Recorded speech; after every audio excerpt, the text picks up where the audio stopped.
I bought a aerosol, like a feminine aerosol for down there. It stung. We're going to talk to you about our intimate care, intimate hygiene and ingrown hair experiences. I would say I feel pretty comfortable talking about intimate hygiene. I think it's a natural part of everyday life, and I think it's something that should be covered more. I don't think it should be a taboo topic, and I'd say that I'm more comfortable about talking about it. I think intimate hygiene is something that is somewhat taboo still. I don't know why, because obviously as long as you're making sure you're clean and not actually unsanitary, it's fine. I feel like in school we aren't necessarily educated enough, therefore it can be scary to talk about it with your friends or your family because you might think you're the only one. It's so normal, so why shouldn't we make it normalised? I definitely think it's still a taboo topic, though I feel like with the internet and just how everything's moving in recent years, I do feel like it's becoming less taboo. It depends on the generation of people who you're talking to about it. Older generations are definitely more hush-hush about anything intimate. I feel like more people are starting to talk about it, so the taboo is slowly breaking down. But I do think it's still quite taboo. On a very baseline level, kind of anything to be spoken about intimate areas is still quite taboo in a lot of ways. I think it's so important to have these conversations and to have them with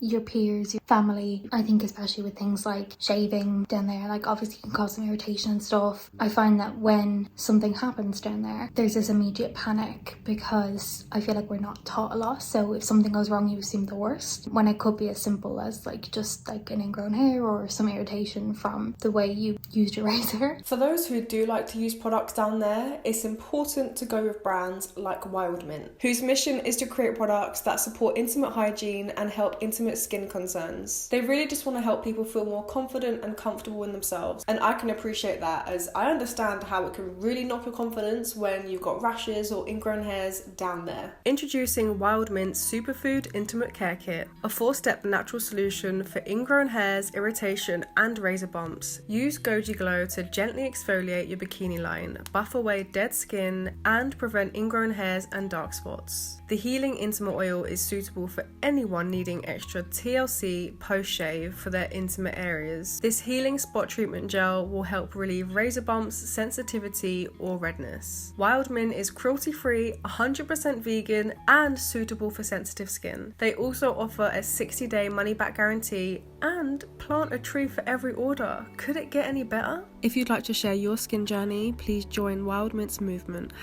#WM Skin Stories. My intimate hygiene routine is pretty simple, to be honest. I have been taking probiotics, which are very good for your vaginal health.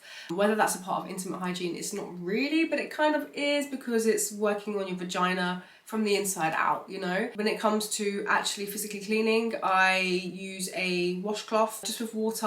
I start on my right flap, I hold the middle bit and I open that flap, clean in there, and then I go to the other side, hold the middle with this hand now, clean in that flap, and then I spread it and clean around my clit area because it is extremely important to clean around your clit area. Not everybody knows that, and it's okay that you don't know that, but now you know that, so do clean there as well. Just be as gentle as you possibly can because of course it's very sensitive. Some people like to use soaps and that's absolutely fine. Only if you're using pH balanced, fragrance free, probiotic friendly, intimate care wash. Like that is what you should use if you insist on using some kind of wash down there. In regards to like a routine, I try to keep it quite simple. I use a razor, always with the hair, never against the hair. Ingrown hairs are a pain in the butt in my experience with them, which I have had a lot of, especially when I was younger. Exfoliation also is something that I think is really helpful with ingrown hairs. Yes, I have experienced ingrown hairs, shaving rash, spots down there. It's not a fun time, honestly, it's really not. I used to have a bush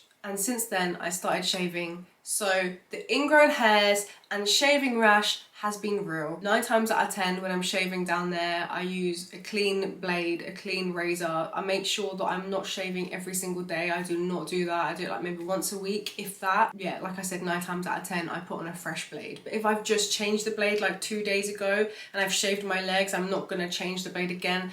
But in an ideal world, I would, because it is best to shave down there with a fresh, clean blade. Make sure that you use your shaving creams or gels or whatever, but also make sure that is pH balanced and good for you as well. Shaving rash is a real issue and it annoys me. Not to worry so much. Your first boyfriend when you were 16 probably didn't care. I have many times had a pimple halfway up my butt cheek or like right at the front of my pubis. And I think now things are a lot more realistic, which is great. But also I think people just grow not to care. Pubic hair does not matter. As long as you are hygienic, that's all that matters, in my opinion. It's actually normal for it to not smell like roses. Obviously, if it smells too extreme, obviously you may have a problem. It's not embarrassing, it's normal. Don't fix what isn't broken. The advice I'd give to my younger self would be get into the crevices, because younger me did not know about cleaning your clit area. So I would definitely tell my younger self, make sure you're cleaning that clit area, because otherwise you're going to get clit cheese and you don't want that. I'm going to second what Paris said and say you do not need to use